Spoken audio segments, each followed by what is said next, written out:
tecnología, el conocimiento, la sociedad, como especialista senior de políticas para educación y tecnología. Ha dedicado su carrera a explorar estas cosas. Aquí lo tienen, él es Cristóbal Cobo y vamos a recibirlo con un enorme aplauso de parte de todos ustedes, por favor. Muchas gracias. Bienvenido, Cristóbal. Gracias enormes por estar aquí. Muchas gracias. ¿Cómo están? Un poco más, vamos a tratar de nuevo. Muy buenas tardes. Buenísimo, muchas gracias. Bueno, primero que nada, mil gracias por la invitación. Súper contento de estar aquí. Tremendamente inspirado, pero también abrumado, porque yo no cocino, no pinto, no bailo, no canto. Así que poco tengo que agregar aquí. Pero quiero decirles que me encanta el tema central de esta presentación. Humanos plenos. Les voy a contar un secreto. Yo acá en la playa, en la piscina, soy tremendamente pleno. Yo no sé ustedes. Pero lo que quiero explorar con ustedes es cómo hacemos para que esa plenitud también la podamos llevar en el día a día. Cómo podemos usar las tecnologías para ampliar las capacidades humanas, no para reemplazarlas. Vamos a hacer un ejercicio de confianza con tecnología. ¿Pueden sacar su teléfono, por favor? Sacan su teléfono, le sacan la contraseña al teléfono, o se lo dejan abierto y se lo entregan al vecino para que haga lo que quiera. ¡Qué impresionante! Aquí hay confianza de verdad. Los felicito. Un aplauso para ustedes. Hay algunos que no quisieron abrir la contraseña, pero no importa. Bueno, ya que tienen el teléfono, si alguien quiere descargar la presentación antes que arranquemos, este es un buen momento. Muchas gracias por el ejercicio del teléfono. Vamos a hablar de muchas de las tecnologías que se mencionó. Quiero explorar con ustedes este concepto de la inteligencia tecnológica a la luz de los cambios que están ocurriendo hoy día. ¿Qué les parece? ¿Ya? ¿La pudieron descargar? Bueno, les relleno un poco. Qué lindo está el día. Qué lindas las instalaciones. Que mucho hemos aprendido hoy día. Bueno, este código QR lo voy a poner también al final por si alguien no alcanza. ¿Estamos listos para empezar? Veo fotos también todavía. 3. ¿No se puede?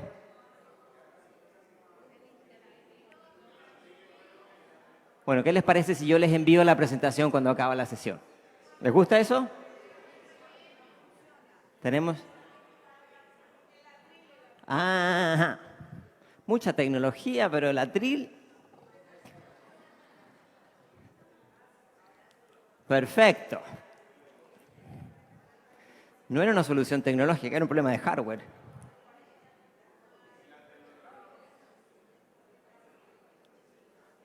Bueno, yo les voy a mandar la presentación, nos vamos a asegurar de que la presentación la tengan todos los que quieran.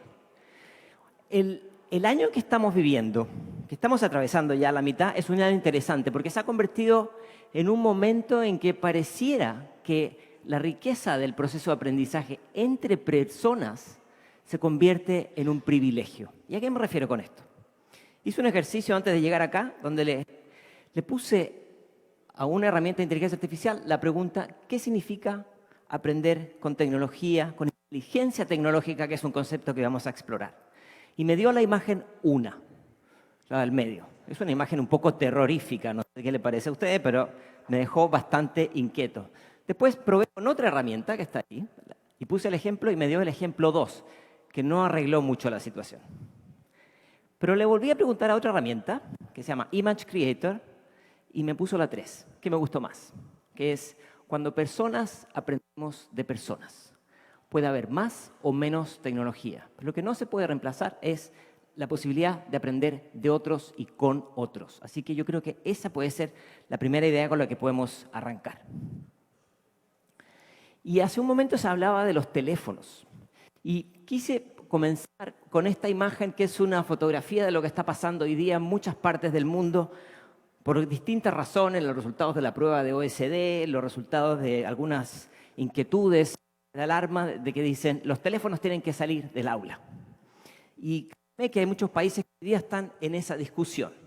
Es más, hace pocos días vi uno de los colegios, uno de los colleges de mayor prestigio en el Reino Unido, Eton College, donde estudió el futuro rey Guillermo, prohíbe el teléfono en aula y solamente les permite utilizar el viejo Nokia. ¿Alguien se acuerda del viejo Nokia?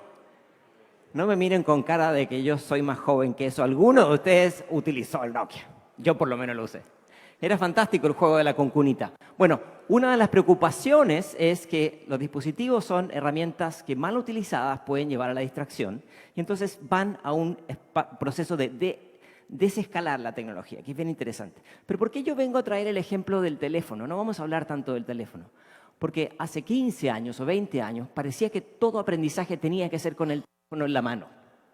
Yo los invito a que navegamos entre la histeria y la euforia y podamos construir ese justo medio que creemos que es lo mejor. Ni estas cosas son imprescindibles para todo, ni excluirlas en todo momento nos va a llevar a la solución. Probablemente tenemos que hacer un proceso de depurar, saber cuándo, cómo y en qué contexto. Entonces, este es el viaje que les propongo. Vamos a arrancar en un piso bajo, vamos a hacer una revisión rápida de qué es la inteligencia artificial. Les quiero hacer una pregunta que me parece interesante, que es, ¿necesitamos pensar en una época en que las máquinas piensan por sí solas? ¿Y de qué herramientas estamos hablando? Y ahí vamos a llegar al piso inteligencia tecnológica. Y luego quiero llevarlos a algunas ideas que espero puedan ser ideas elevadas. ¿Están listos? Se abre el ascensor. Primero, ¿de qué hablamos cuando hablamos de inteligencia artificial? Bueno, de un montón de cosas, pero por sobre todo de una herramienta enormemente persuasiva que interviene, manipula, acelera la forma en que nosotros leemos la realidad. Podemos ver la realidad de una manera fascinante, a veces perturbadora, pero es distinta a la realidad que nosotros vemos con nuestros propios ojos. Y a la luz de la educación, más que aprender a usar las herramientas, lo que tenemos que hacer, creo yo, es aprender a entender que la incorporación de tecnología interviene la manera en que nosotros percibimos la realidad. Eso es bien, bien importante. ¿Qué significa eso en términos prácticos? La inteligencia artificial es un conjunto de tecnologías, es una tecnología paraguas, ¿sí? Algunos le llaman tecnologías multipropósitos, para desarrollar tareas que consideramos inteligentes. Pero muchas otras tecnologías multipropósitos en la historia, como la electricidad, la agricultura, la escritura, una vez que se incorporan, se hacen invisibles, dejamos de pensar en ellas. Y las tecnologías generativas, que son las que han surgido con mucha fuerza a partir del 2022, son este conjunto de tecnologías que permiten generar actividades, sea un video, un sonido, una imagen, un texto, con una sofisticación que hace mímesis de la cognición humana. Y la palabra mímesis aquí es bien importante porque imita la cognición humana, no es la cognición humana. Entonces, nuestra tarea es aprender a entender qué es humano y qué no lo es. Incluso imita emociones, y ya podemos ver eso en un momento. Pero antes de eso, uno de los padres de la inteligencia artificial, Alan Turing, decía a mediados del siglo XX, si una máquina pudiese pensar, podría pensar de forma más inteligente que nosotros, y hace una pregunta interesante para la educación. ¿En qué lugar nos deja a nosotros? Esta pregunta la recoge Chris Dede, profesor de Harvard, y hace la siguiente metáfora. Dice, esto es como un cerebro sin mente. Miren qué interesante. No tiene sistema sensorial, no tiene conciencia, no tiene experiencias. Por lo tanto, no puede explicarse a sí mismo por qué hace lo que hace. Es decir, puede dar la hora, pero no puede decir por qué. Entonces, desde la educación tenemos que recordar esta frase de Dede, que es, nosotros formamos personas con emociones, con experiencias, con sensaciones y con conciencia, no solamente entes que procesan enormes volúmenes de datos. Yo sé, muchos de ustedes han estado siguiendo los cambios tecnológicos que han ocurrido en los últimos años. Estas herramientas son francamente sorprendentes para algunas cosas.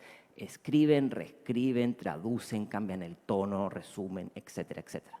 Ya no solamente hablamos de GPT, como ustedes saben, existe Copilot, Gemini, Perplexity, Claude, y la familia crece y crece y crece. Pero hay un pequeño matiz que tenemos que considerar. ¿Se acuerdan cuando la gente usaba Google? Bueno, eso era una broma. Cuando la gente usaba Google, buscaba en el buscador y el buscador le daba y le sugería algunas posibles respuestas. Pero al final del día, aunque las posibles respuestas eran manipuladas por un algoritmo, la decisión final dependía de uno. Es decir, uno entraba a los enlaces, tenía que leer y hacer una mini investigación. Hoy día cuando yo voy a Perplexity y hago una pregunta, la respuesta me la hace el software. Por lo tanto, yo quedo a merced de un software que si no conozco los contenidos, claramente hay una asimetría. Entonces, esto no significa no utilizar estas herramientas, pero entender las limitaciones de cuando hay una sobrerepresentación sobre algunos casos. Por ejemplo, cuando hay más contenidos en inglés que en castellano, o cuando hay más contenidos sobre materiales que han sido ampliamente documentados que sobre, por ejemplo, algunas comunidades indígenas. Entonces, esa asimetría tenemos que entenderla a la hora de usar esas herramientas.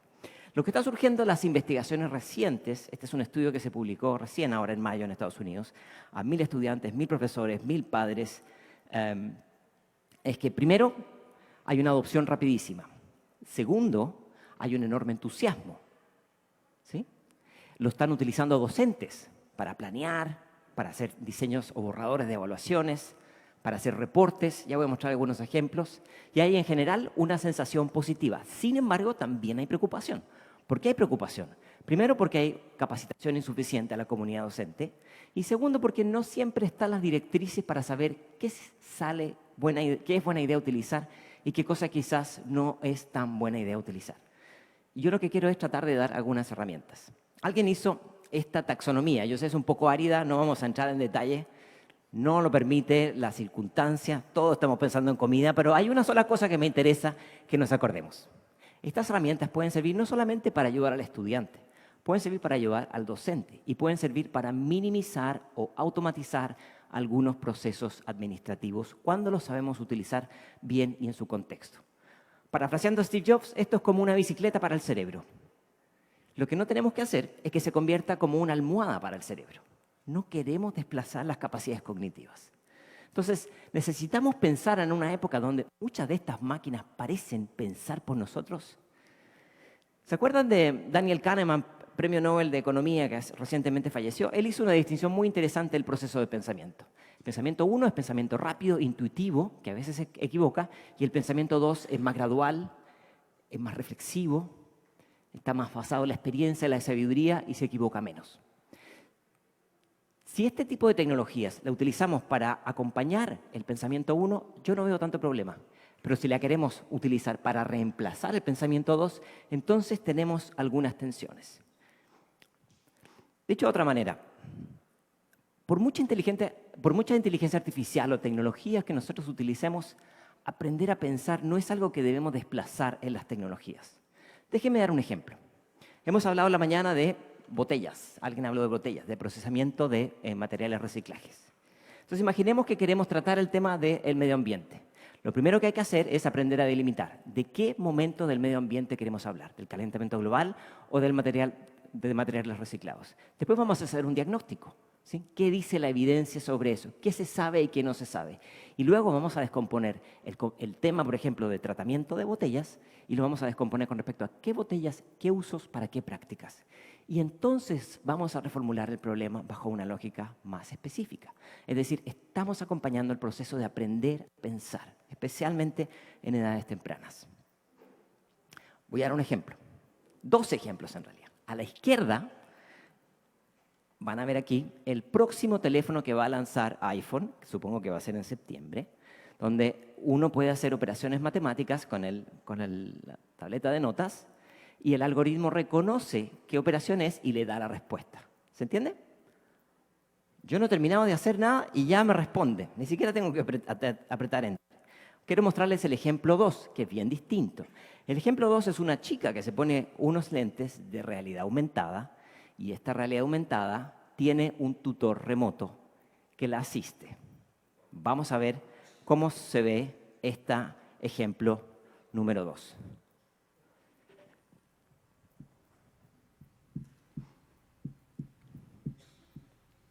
Can you factorize this for me? That's a great question.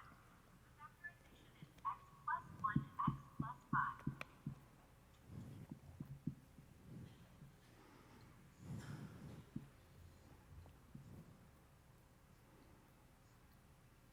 ¿Se entiende, no? Ella está haciendo el ejercicio y le está preguntando a través de los lentes si está Is this haciendo... graph correct? Almost, but there is a small error. The parabola should intersect the x-axis at -1 and -5 based on the factorization. No funcionó. Vamos a hacer un segundo intento en base a las sugerencias.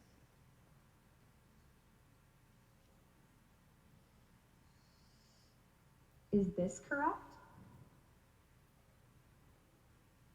Yes, that looks great. Muy bien. Yo recuerdo en mi época cuando tenía que aprender con Awesome, tiza, thank ¿no? you. Ahora, ¿cuál de los dos les parece que es un proceso de aprendizaje más interesante? ¿Cuando tienen la respuesta antes de siquiera preguntarla o cuando te acompañan en el proceso? Quizás la segunda, ¿cierto? Entonces ya no es con o sin tecnología, sino que es con qué estrategia pedagógica yo incorporo la tecnología. Entonces no se trata de tecnologizar la discusión, se trata de pedagogizar la tecnología. ¿Alguno de ustedes utilizó alguna de las tecnologías en pantalla? Yo por lo menos sí. Muy bien, gracias, analógicos. Les cuento un secreto. Siempre se dice que la tecnología reemplaza a las personas. Yo creo todo lo contrario. Las tecnologías siempre quedan obsoletas y las personas que aprenden se mantienen en un proceso de adaptación permanente. Pero hay un reto y hay una pregunta que tenemos que hacernos. Si yo puedo automatizar una habilidad, ¿la tengo que automatizar? Vemos que estas máquinas pueden escribir, reescribir, adaptar. ¿Qué pasa con el proceso de aprender a escribir? Si yo tercerizo eso en una máquina que escribe por mí, puede haber una cosa que tenemos que cuidar. Porque no solamente estoy tercerizando el proceso de escribir, sino que todos sabemos que escribir no es solamente comunicarse. Escribir es aprender a estructurar ideas complejas. Por lo tanto, no tiene que ser toda la tecnología para todas las cosas en todo momento. Yo tengo que entender los matices y eso tiene que ver con la inteligencia tecnológica. Las metáforas a veces nos ayudan. Algunos dicen que estas nuevas herramientas son como una especie de robot aspiradora. ¿Alguien tiene un robot aspiradora en casa? Uno lo prende y trabaja solito. No necesita a nadie. A mi mamá le fascina. Ahora, está también la bicicleta electrónica. La bicicleta electrónica es un poco distinta porque la bicicleta lo que hace es potenciar mis capacidades. Yo voy en la dirección que yo quiero y la bicicleta me ayuda a llegar más rápido. Hay otras metáforas que ha utilizado la Universidad de Harvard. Por ejemplo, el centauro, es decir, mitad máquina, mitad persona. Es decir, yo puedo dividir las tareas. A lo mejor puedo dividir tareas que pedagógicamente no impacten negativamente o a lo mejor no quiero dividir la tarea. Y hay cosas que sí quiero tercerizar. Si quiero planear a lo mejor un viaje, le quiero preguntar a la inteligencia artificial que me dé ideas de cómo ir a ese lugar, cómo ahorrar tiempo, cómo ahorrar dinero, cómo ver los mejores lugares. Entender en qué contexto, qué metáfora quiero utilizar, me parece que puede ser un buen camino para avanzar. Pero evidentemente, como todo en la vida, todo tiene transacciones. En este libro, que les recomiendo mucho, se plantea un reto interesante. ¿Qué pasa cuando los estudiantes utilizan este tipo de herramientas y dejan de escribir por sí solos y descansan en este tipo de herramientas? Entonces, algunos dicen con mucho entusiasmo, están los detectores. Con los detectores resolvemos el problema. Vamos a ver un pequeño video de los detectores. Engañar detectores de IA. Si no quieres que esto te pase, copia tu texto de ChatGPT, pégalo en Bypass GPT. Selecciona el estilo de escritura y humanízalo. Es aprobado por varios detectores de IA. Hagamos la prueba. 100% humano. ¿Qué les parece? Hay un robot que tiene un botón que se llama Humaniza. ¿En qué mundo estamos viviendo? Me estoy empezando a sentir viejo. Ahora, en este libro se cuenta una anécdota que a mí me parece interesante. Hay un profesor que decía, mi estudiante está haciendo plagio, está escribiendo con estos tipos de tecnologías. Y el estudiante decía, no, profesor, esto lo escribí yo. No, porque lo pasé por una herramienta de detección y el 60% dice que es probable que tú lo hayas hecho plagio. Y el estudiante no sabía cómo defenderse. ¿Saben lo que hizo el estudiante? Cuesta este libro. Fue a buscar un texto escrito por ese profesor, ya publicado, lo metió bajo el detector y dice, profesor, el detector dice que el 60% de su texto ha sido plagiado. Yo cuento esta anécdota para que entendamos que estas herramientas tienen vulnerabilidades y no se resuelve con estos atajos rápidos. Hay que hacer preguntas más complejas. Ahora, ¿qué tipo de herramientas hay detrás? No nos da el tiempo para ir a muchas herramientas, pero quiero dar algunos ejemplos. ¿Alguien utilizó esos teléfonos que se abrían? A mí me encantaban. Ahora se vuelven a poner de moda, pero ahora todo es pantalla, ¿no? Vamos a ver algunas herramientas rapidísimo. Hay algunas herramientas que están al servicio de ayudar a los estudiantes. Algunos tutores, como el de los anteojos que les mostré. Tutorías inteligentes que en algunos casos pueden ayudar. En algunos casos pueden ayudar. No son magia.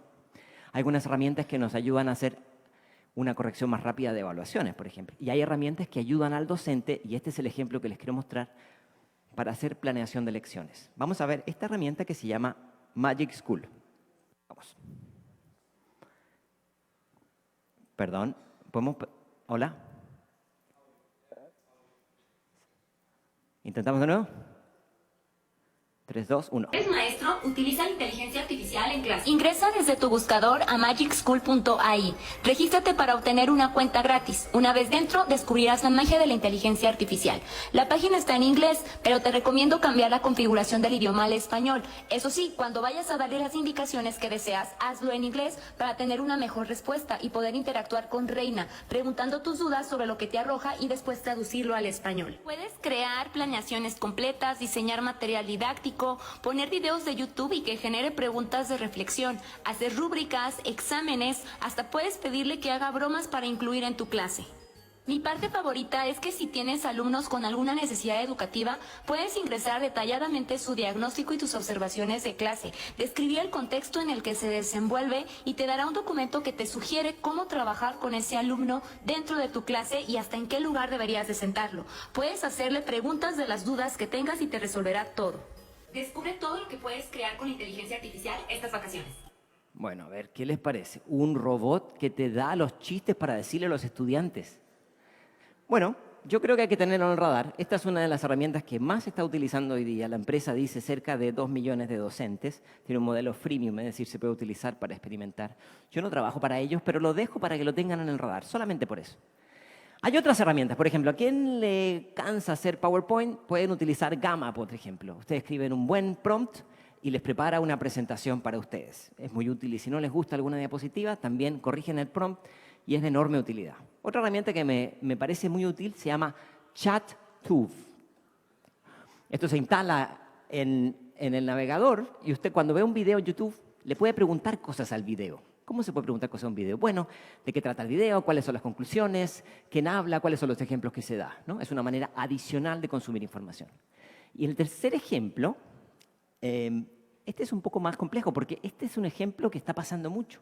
Los docentes ponen materiales en la pizarra. Aquí tenemos una docente que está invitando a sus estudiantes a hacer una tarea de algunas ecuaciones. El estudiante toma la fotografía, reconoce la ecuación, responde a la ecuación y la tiene completa antes que la pobre profesora termine de explicar el ejercicio. En ese mundo estamos viviendo. Yo no digo que esto sea bueno o malo, pero digo que tenemos que tener esto en el radar y desarrollar capacidades para enfrentarlo. ¿Vale? ¿Podemos seguir? Otra herramienta que creo que puede ser de utilidad se llama POU, como el poeta. POU.com. ¿Por qué es útil esta, a diferencia de otras? Porque dentro de POU vive GPT, Gemini, Perplexity, es una especie como de compilador de muchas de estas herramientas. Y como pueden ver en el ejemplo, yo puedo adjuntar archivos y hacer preguntas sobre esos archivos. Entonces, quise hacer un pequeño experimento de cómo funcionaría esto para un docente, a lo mejor en alguna actividad educativa en Colombia. Entonces, abrí el portal del Ministerio de Educación para ver guías de apoyo a los docentes y vamos a ver lo que hicimos. Abrí el portal y entonces fui a la parte de nivelación. Hay materiales para estudiantes de 5º año y tenemos aquí materiales para los estudiantes de lenguas y de matemáticas y hay materiales para los docentes. Entonces lo que hice fue descargar los materiales de la guía de lenguaje, los distintos niveles, ¿sí? Y los cargué a la derecha en una de estas herramientas de POU.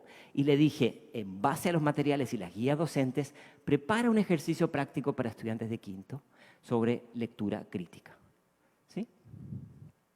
Y entonces lo que hizo esto fue, procesó el texto y me dio un ejercicio de cómo hacer un ejercicio de lectura crítica, cuáles son las instrucciones que tenemos que dar a los estudiantes, cómo favorecer el análisis crítico, qué estimulación de reflexiones. Y me pregunta, ¿quieres hacer algo más? Y yo le dije, sí, ¿qué te parece si además me das un borrador de evaluación? Porque si ya estamos en esta, bueno, en pedir no hay engaño, ¿no? Solamente para probar. Obviamente, lo que uno espera aquí es que está basado en la guía. En siempre y en todo caso, igual hay que corroborar. Esto no significa un botón automático y olvidarse, ¿no? Entonces aquí me da un ejemplo de rúbrica, un ejemplo de autoevaluación, un ejemplo de evaluación entre pares, e incluso me entrega al final un borrador de rúbrica que yo podría incorporar en la asignatura. Estos son materiales de acceso abierto y gratuito. Hay muchas otras. Estaríamos varias semanas aquí para hablar de todas, pero aquí las pueden descargar y las pueden revisar. Para hacer videos, para hacer otro tipo de cuestiones. Pero voy a avanzar porque el tiempo corre sin piedad. Miren, este es un video que se hizo con inteligencia artificial, con Sora, esta herramienta de videos de GPT, ¿no? Es un video que se imagina cómo va a ser en el futuro las charlas y cómo la gente va a ver cosas en las charlas. Las charlas TED, las famosas charlas TED. Pero ¿por qué yo traigo eso acá? Porque esto va de la mano con una cosa que algunos llaman la paradoja de la inteligencia artificial. Es decir, cuanto más poderosas se hacen estas máquinas, mal utilizadas, peor puede ser el desempeño cognitivo humano, ¿sí? Y eso sí que es una alerta, porque nosotros no queremos más tecnología y menos cerebro. Queremos más cerebro y a veces utilizada la tecnología en ciertos contextos. No es una a cambio de otra, sino que es una cierta complementariedad. Hace un momento tuvimos a un chef que nos inspiró a todos. Yo creo que la inteligencia tecnológica tiene que ver con ser chef. No solamente con seguir la receta, sino que ser capaz de crear, de experimentar, de ponerle un poco más de un ingrediente, de quitarle de otro o de probar según la audiencia y el contexto. ¿Qué sería entonces la inteligencia tecnológica en esto? Entender estas herramientas. Por ejemplo, ejemplo número 1. Yo subo una fotografía y le digo, descríbeme la fotografía y la describe con bastante calidad. Ejemplo número 2. Le pido una de estas herramientas, hace 1 año y medio, que me haga la foto de una chica, me pone la imagen superior y 1 año y medio después me pone la imagen inferior. Francamente sorprendente. Por suerte, los sistemas educativos evolucionan a la misma velocidad. Ahora, ejemplo número 3. Hago una pregunta, le digo, dame una imagen de un profesor de bioquímica de Inglaterra. Y me da eso, un hombre de edad mayor, blanco y curiosamente con poquito pelo. Lo que hay detrás de estos ejemplos es, hay formas de interpretar la realidad que no necesariamente son las realidades que nosotros queremos contar. Entonces yo digo, utilicemos estas herramientas, pero antes de ir a correr o a la par, tenemos que pensar en cómo desarrollar cierta fluidez en este tipo de conjunto. Y aquí les propongo que cuando pensemos en inteligencia tecnológica o el nombre que le quieran poner, tratemos de conectar todos estos conceptos que están dando vuelta hoy día, ¿no? Alfabetismo mediático, ciudadanía digital, un alfabetismo de datos también y, ¿por qué no?, un pensamiento computacional, para tratar de buscar puntos en comunes. Alguien decía muy bien en la mañana, seguimos agregando cosas en el currículum. Y aquí lo que yo les propongo es hagamos un puente entre distintos saberes para dar un poco más de coherencia. Entonces, para llevarlo a un término un poco más concreto, ¿a qué me refiero? Primero hay que entender de qué estamos hablando, ¿no? Que la inteligencia artificial funciona en base a la calidad de los datos. Malos datos me van a dar malas experiencias. Y estas herramientas toman en base a agregar y hacer patrones, ¿sí? Cuando entendemos eso, podemos entender las limitaciones. Segundo, hay que pasar de lo conceptual a lo práctico, ¿no? ¿Qué herramientas para qué cosas sí y para qué cosas no? Eso es tan importante como utilizarla, ¿no? Saber qué cosas se pueden automatizar, a lo mejor un resumen, pero yo no quiero automatizar un ensayo o no quiero automatizar una experiencia que pueda ser más íntima, más personal. Y en tercer lugar, igualmente importante, aprender a evaluar. No solamente los temas de privacidad y éticos que son muy importantes, pero también aprender a evaluar cuándo puedo yo confiar en estas herramientas. Porque lo que nos está diciendo la evidencia hoy día es que estas herramientas muchas veces merman la agencia, la capacidad de autonomía, la capacidad de decidir, y yo confío en este cerebro externo. Así que esos 3 niveles creo que son bien importantes. Aquí vamos a hacer un experimento.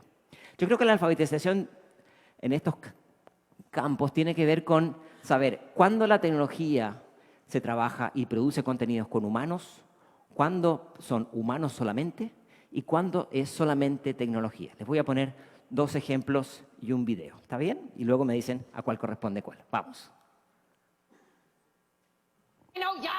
El gigante tecnológico estadounidense Microsoft presentó una red neuronal capaz de generar videos de gran realismo y precisión sin necesitar textos descriptivos adicionales. Basa 1 solo necesita una foto y una grabación de audio para convertirlas en un video con una resolución de 512 por 512 píxeles y hasta 40 fotogramas por segundo, que parece grabado por una persona real. Además de que Basa 1 no requiere muchos datos primarios, sus resultados difieren de los de sus competidores por la atención especial prestada a los gestos y rasgos faciales. El abanico de de emociones que se le puede dar a un avatar en base a uno no tiene límites. No solo se reflejan en su rostro, sino incluso en su voz. Con deepfakes de tan alta calidad, aumenta la preocupación por el posible uso de esta tecnología para fines nefastos. Bueno, control de lectura. El ejemplo de la izquierda es ¿cuál? ¿A cuál de los tres corresponde? ¿Humanos, humanos más máquina o máquina? Humanos más máquina, muy bien. Y el ejemplo 2, máquina solita. Perfecto, ya aprobaron. Excelente. Entonces aquí lo que yo les propongo es pensar, ¿cómo generamos un mapa de habilidades en estos campos? UNESCO nos dice que no basta con la competencia técnica, hay que poner un foco en la mirada humana, en pensar en las implicancias éticas. Esto no es nuevo, esto se suma a las discusiones que ya hemos tenido, por ejemplo, de ciudadanía digital y de bienestar digital, como por ejemplo la importancia de estar sentados alrededor de la mesa mirándonos a la cara y no mirando a las pantallas. Vamos a ver un ejemplo. ¿Es posible que comamos una noche sin celulares? Tenés razón, la verdad que sí, tenés razón. Cuando tenés razón, tenés razón. Cuántas razones, ¿Listo? Bueno, hablemos. Ok, esto no da para más. Voy a entrar en dequehablarenlamesa.com. A ver, ¿qué ven acá? ¿Un pato o un conejo? No poder pensar, googlear. Mira, a mí me salió esto. A mí esto. ¿Y esto? ¿Y esto? ¿Y esto qué es? Para. Volvió la charla a la mesa. Acá me dice que una charla es cuando dos personas intercambian. No, Sergio, no fue una pregunta. Bueno, esa era la discusión de los últimos años con redes sociales. Ahora se suma otra capa, ¿no? Ya no solamente hay que aprender a codificar y decodificar, sino que aprender a entender que esto genera nuevos significados. Vamos a ver un ejemplo, es en inglés, pero es muy cortito y creo que me van a poder ayudar a descifrarlo. Second youngest son. He's suggesting it came out of nowhere. What we subsequently learned is it may have come from the former president or his legal team acting in bad faith. This is a deepfake example of what is possible with powerful computer. It took around 72 hours to create this example from scratch using extremely powerful GPU. It could be improved with more computing time, but 90% of people cannot tell the difference. 90% de las personas no pueden distinguir entre el hecho por máquina y el hecho en persona. Yo soy de esos 90, básicamente, ¿no? Entonces, bueno, aquí tenemos un reto. Aprender a movernos en mundos donde hay verdades artificiales. Luciano Floride, uno de los grandes filósofos de nuestra época, nos da este concepto, la hiperpersuasión, una exageración en la persuasión, ¿no? Aquí tenemos un ejemplo bellísimo, un ejemplo de utilizar inteligencia artificial para recrear la época del Imperio Romano. Pero esta hiperpersuasión puede influenciar nuestras ideas y también nuestros comportamientos. Nuestras ideas y nuestros comportamientos. Y aquí tenemos un reto. Tenemos que entender que estas tecnologías tienen un potencial pedagógico, pero también son enormemente persuasivas y pueden erosionar la toma de decisiones autónoma, la agencia, ¿no? Aquí es bien importante pensar en este concepto que él llama higiene informativa, ¿no? Le podemos poner un nombre menos médico si ustedes quieren, pero básicamente pone énfasis en la idea de combinar el pensamiento crítico con cierto nivel de escepticismo razonable. Vale la pena pensar siempre en hacerse la pregunta, ¿y esto de dónde viene? Ahora, en la relación estudiante-docente, ¿cómo podemos saber qué cosas sí y qué cosas no se podrían incorporar bajo estas tecnologías? Hay aspectos que son básicamente automatizables o que se pueden enriquecer con este tipo de herramientas. Vimos el ejemplo de Magic School. QuestionWell es un enorme repositorio de preguntas para evaluaciones formativas o sumativas, muy práctica. Si un estudiante quiere preparar un ensayo, puede ir a AI Tutor Pro y entonces habla con un chat que en vez de darte las respuestas, te hace a ti las preguntas sobre el material que estás estudiando. O una de mis favoritas que se llama School AI, donde tú chateas con Shakespeare, con Cervantes, o con Vargas Llosa, o con García Márquez, ¿por qué no, no? Entonces, esas son herramientas con un fuerte énfasis instruccionista. Pero también tenemos que acordarnos que eso no puede ir en desmedro de espacios de aprendizaje esencialmente humanos. Veo que el tiempo lo cambiaron. Vale. Miren este ejemplo. Esto lo dice Jeffrey Hinton, uno de los padres de la inteligencia artificial. De hecho, lo llaman el padrino. Él dice, GPT o este tipo de tecnologías tiene 1 billón de parámetros. El cerebro humano tiene 100 billones de parámetros, ¿sí? Bajo esa lógica, cualquier cosa que nosotros respondemos es 100 veces mejor que GPT. No sé usted. Yo no suelo hacer cosas 100 veces mejor que PT. Puedo hacer cosas mucho mejor, pero no sé 100 veces. Lo esencial aquí no es el número, sino que es entender cómo funcionan. Estas máquinas lo que hacen es memorizan y registran cada dato bajo el cual fue entrenado. Si yo pongo cientos de miles de inputs, va a registrar esos cientos de miles de inputs. El cerebro humano funciona de una manera totalmente distinta. El cerebro humano permite conectar experiencias. Nosotros recordamos un número limitado de experiencias. Si yo me leo un libro hoy, o lo termino hoy, probablemente en 1 o 2 semanas la enorme cantidad de detalles del libro ya los olvidé. Las fechas, los nombres, las ciudades. Pero si mi lectura fue profunda, si mi lectura fue rica, probablemente esa lectura me conectó con experiencias que yo tenía. ¿Se entiende? Por eso es que yo creo que nosotros metemos el dedo al enchufe una vez, porque ya conectamos con esa experiencia. Ahora, si usted quiere meter los dedos al enchufe 2 veces, es totalmente respetable. Entonces, ¿yo por qué planteo esto? Porque cuando pensemos en estas tecnologías, más que solamente pensar en dar respuestas automáticas, pensemos en experiencias formativas que generan algo para aprender. ¿Se acuerdan del ejemplo de la botella? Bueno, si yo quiero llevar a unos estudiantes a una planta de tratamiento, primero quizás vale la pena recordar que por lo menos en base a los datos que encontré en Colombia, solamente entre el 10 y el 20% de la basura se recicla.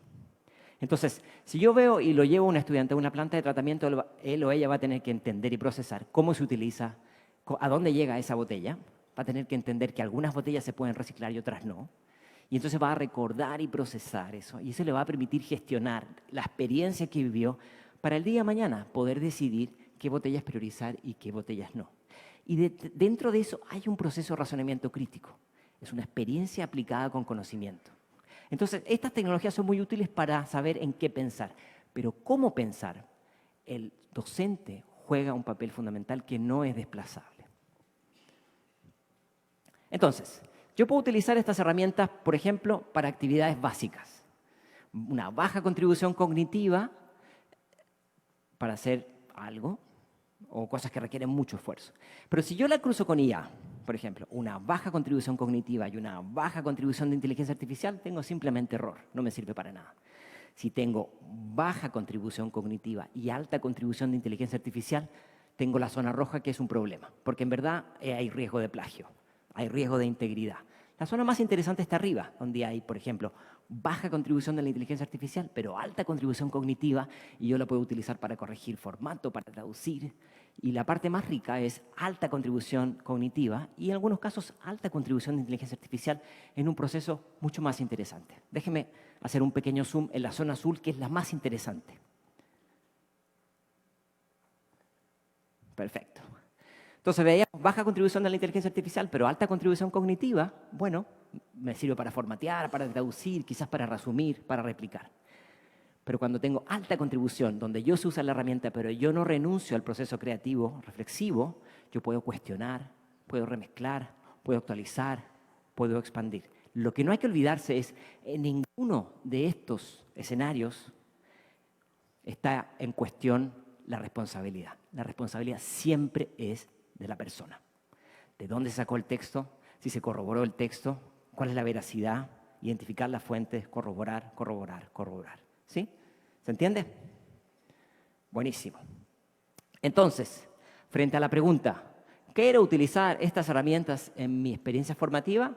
Es totalmente abierto el que quiera utilizarlas y el que no las quiera utilizar. Mi sugerencia es que no la quiera utilizar, que va a tener que tomar algunas decisiones pedagógicas. Por ejemplo, que la evaluación sea en persona, en tiempo real, sea a manuscrito, o por ejemplo, sea grabando un podcast. Hay que usar la creatividad. Si yo quiero utilizar las herramientas estas, evidentemente voy a tener que tener una estrategia, voy a tener que definir algunos criterios pedagógicos y voy a tener que dar algunas orientaciones. Por ejemplo, voy a tener que decir qué herramientas espero que se utilicen. Voy a poder, por ejemplo, pedirle a los estudiantes que me digan qué prompts utilizaron para llegar a cierto producto. Y yo no solamente voy a poner énfasis en el producto final, sino que en el proceso. Ahí hay un cambio importante en el foco. No solamente me des las 5 páginas del ensayo, sino que dime cómo llegaste ahí. O conversemos de cómo llegaste ahí. ¿Se entiende? Hay algunos autores que plantean, lo mejor que podemos hacer para esto es hacerlo más transparente. Definir rúbricas a priori, antes de entrar en esto. en estados muy sencillos como estos 5 estadios. Reglas del juego claras ayudan a mantener la amistad, dicen, ¿no? Hay algunas actividades pedagógicas donde no queremos que se utilice la inteligencia artificial y me parece perfecto. No se debe utilizar y depende exclusivamente del estudiante. Por ejemplo, un ensayo a mano. Hay herramientas o experiencias formativas donde vale la pena utilizarlas para el brainstorming, pero no queremos que el estudiante incluya contenidos de ese tipo de herramientas. El nivel 3 es, yo puedo utilizar esta herramienta para mejorar la calidad, por ejemplo, la ortografía. Ya nadie dice cuando entrega un texto en Word, yo uso el corrector ortográfico. Uno asume que está incorporado, ¿cierto? Pero igual en el escenario 3 yo no incluyo contenidos de la IA. En el escenario 4 yo utilizo este tipo de herramientas para complementar lo que yo estoy diciendo, pero se espera que el estudiante haga referencia a qué información sacó de la IA. Y vamos a decir una nota al pie, es muy distinta sacarla de GPT, que no sabemos de dónde viene el contenido, que sacarla de Perplexity, que me da la fuente exacta de dónde salió, ¿no? Y por último, un estado más abierto, que es la IA como copiloto, para todo y en todo, y no es necesario definir. Mi sugerencia es, hagamos la reflexión, ¿en qué contexto pedagógico, para qué nivel, para qué edad y para qué uso? En la Harvard Business Review entregan este acrónimo que me parece que es una buena síntesis. Ellos lo llaman PAIR o PAIR, ¿no? 1, entender el problema. Si estamos hablando de las botellas, ¿en qué contexto, bajo qué condiciones, cómo se utilizan, cómo se reciclan? Y obviamente entender no solamente el problema, sino que aprender a traducir el problema en un prompt para que la inteligencia artificial lo pueda decodificar. Número 2, yo tengo que tener un conocimiento básico de cuáles son las herramientas. Tengo que entender la diferencia entre GPT y Perplexity, por ejemplo, ¿no? Para poder conocerlas y poder tomar decisiones. Número 3, tengo que ser capaz de entender que esto no se trata de poner un prompt y esperar la magia. Tiene que haber un proceso dialógico con estos software, una ida y vuelta, si ustedes me permiten, un diálogo un poquitín socrático. Y por último, nada de esto vale si yo no formo permanentemente a los estudiantes a tener una visión crítica de los productos que me dan estos contenidos. Entender cuáles son las limitaciones de estas herramientas, yo creo que hoy día es uno de los grandes superpoderes que hay que estimular. Entender cuándo sí y cuándo no. Ahora sí, podemos llegar a las ideas elevadas. Si nos da el tiempo, les tengo una canción. No mía, por supuesto. Por su beneficio, no mía. Vamos a las ideas elevadas. Primero, hay que entender que esto no va a desaparecer. Esto no va a desaparecer y la tecnología que hoy día tenemos es la peor que va a existir en el futuro, ¿sí? Entonces, el mensaje, como han visto, no es hay que usarla a toda costa.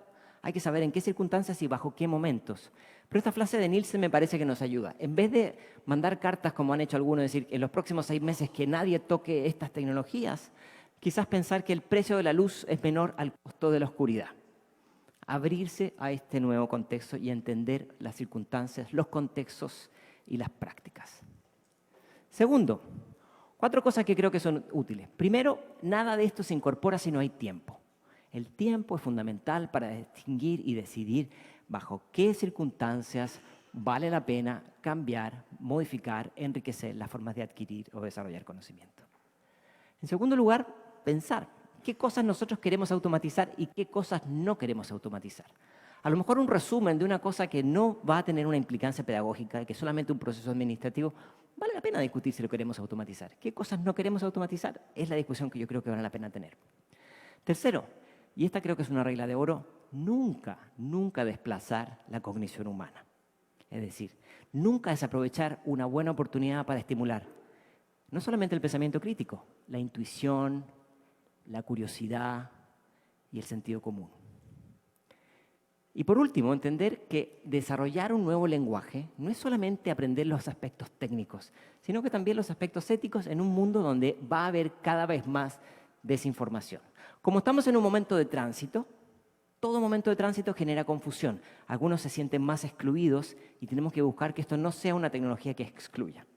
Pero hay que tomar decisiones y definiciones. Por ejemplo, yo he visto muchos sistemas educativos que prohíben que los estudiantes utilicen estas herramientas, pero al mismo tiempo promueven que los docentes las utilicen para corregir los ensayos. Hay ciertas contradicciones que vamos a tener que ir corrigiendo sobre el camino. Mis 4 ideas elevadas. Una es, la comunidad escolar tiene que dar orientaciones. Tenemos que dar algunas herramientas para entender cómo navegar este mundo. Estimular esta idea de la inteligencia tecnológica tiene que abrir con abrir la cancha, ¿no? No esperamos que todos los colegios sean expertos en esto, pero esperamos que se abran espacios de diálogo para entender las buenas y las no tan buenas usos. En segundo lugar, el conocimiento viene en la medida que tenemos la posibilidad de explorar, de experimentar. No solamente conocimiento instrumental, sino que, como decíamos, el pensamiento crítico. Y el tercero tiene que ver con la experiencia.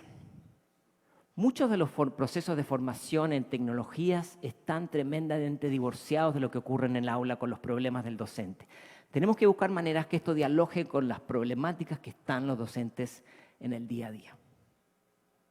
Mi madre pasó 30 años de su vida dedicando todos los domingos de su vida corrigiendo exámenes.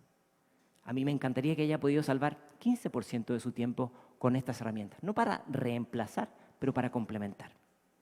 Pero eso tiene que ver cuando damos experiencias para aprender a utilizarlas. Y por último, el sentido. ¿Por qué el sentido?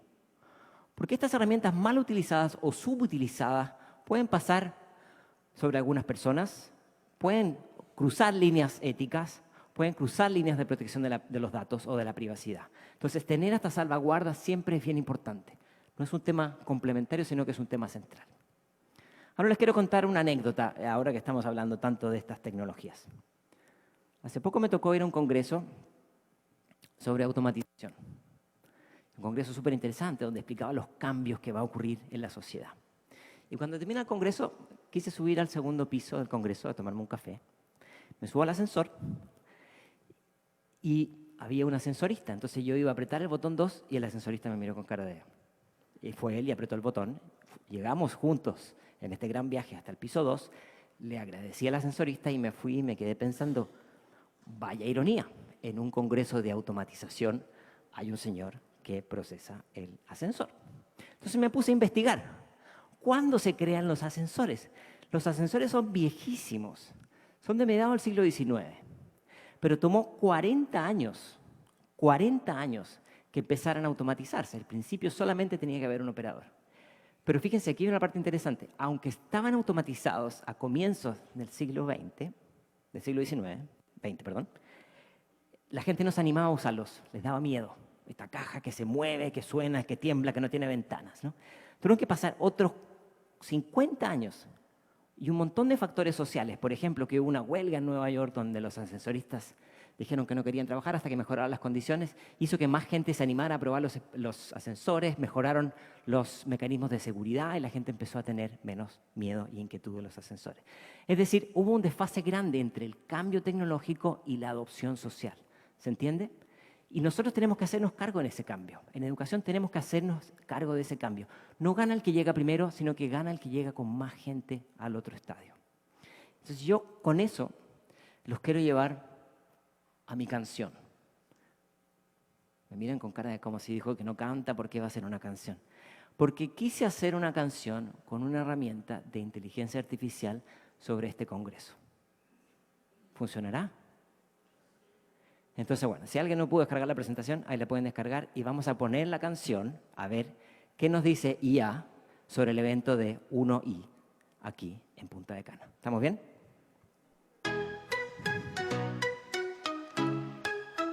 Querido director, nos alegra que seas parte del Congreso Nobel, un evento sin par. En el Gran Bávaro Princess nos vamos a encontrar. El mejor de Punta Cana, un paraíso tropical. Desde el 31 de julio hasta el 2 de agosto vamos a aprender juntos, ser un evento grandioso. Innovación educativa, habilidades a mejorar, y con la tecnología vamos a triunfar. Conferencias y talleres, experiencias a compartir, prácticas que en educación nos van a servir.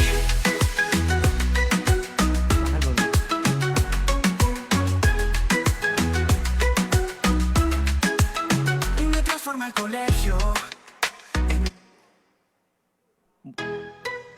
Bueno, yo creo que con eso tenemos. Les dejo la canción. Muchísimas gracias por el tiempo.